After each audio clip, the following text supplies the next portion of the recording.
Olá, pessoal! Tudo bem? Sejam muito bem-vindos e bem-vindas ao canal Inglês de Verdade. No vídeo de hoje, você vai ouvir um pequeno podcast em inglês para desafiar o seu listening de uma forma prática e natural. Depois, responderá a 5 perguntas sobre o conteúdo para testar sua compreensão. Além de treinar sua capacidade de entender o inglês falado, você também aprenderá novas palavras e expressões que poderão ser usadas no dia a dia.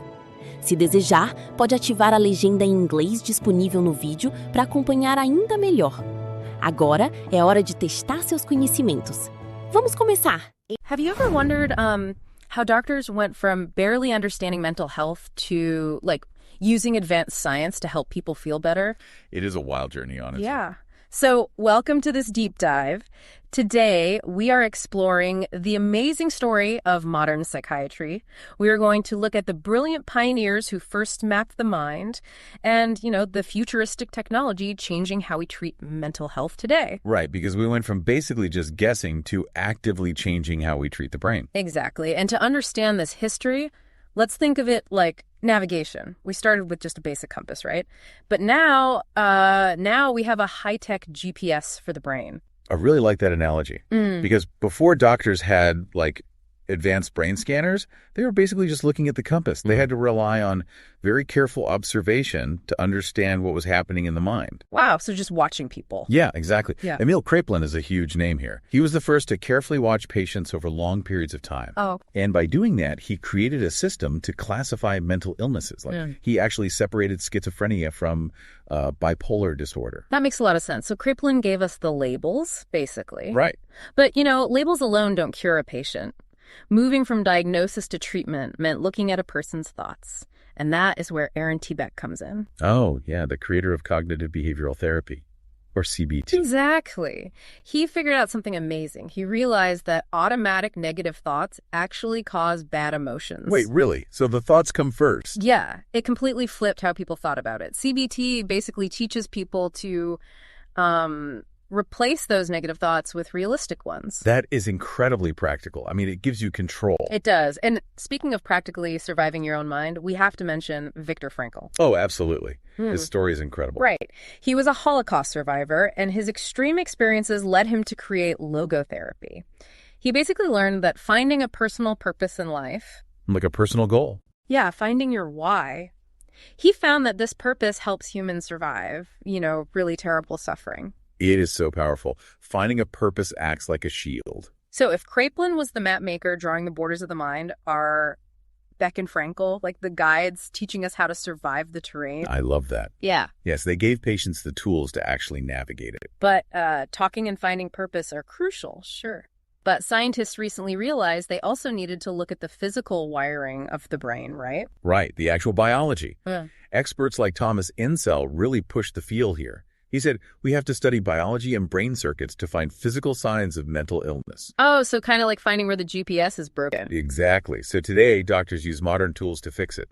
Like there is magnetic brain stimulation, or TMS. Wait, they use magnets? Yeah, they use targeted magnetic fields to wake up specific nerve cells in the brain that control your mood. That is wild. It is. They also use modern ECT and even carefully monitored medicines like ketamine for very severe depression. Okay. The biology is fascinating, but let's talk about the digital future because it is getting a little crazy. Oh, the tech side, yeah. Artificial intelligence is now analyzing huge amounts of patient data. Plus, wearable devices are tracking patients' emotions between doctor visits. Right, like smartwatches and rings. Okay, I have to pause here, though.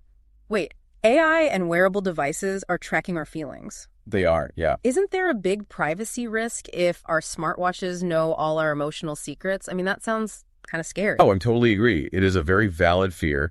The technology is just moving so fast.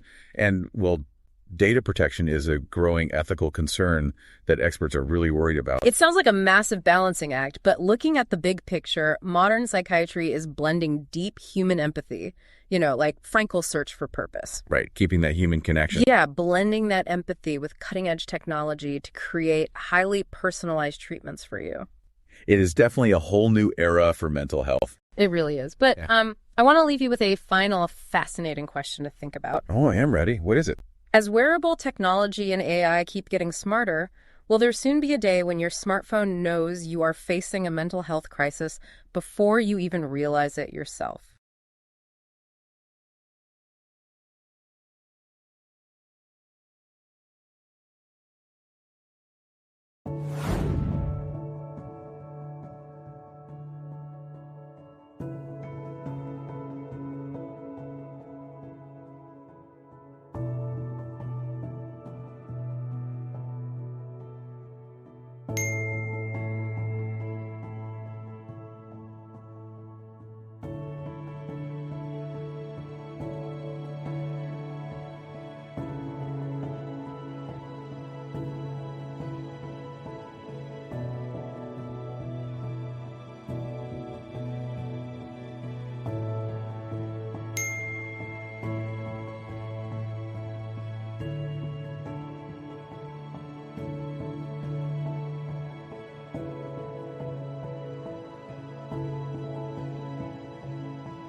E esse foi o podcast de hoje.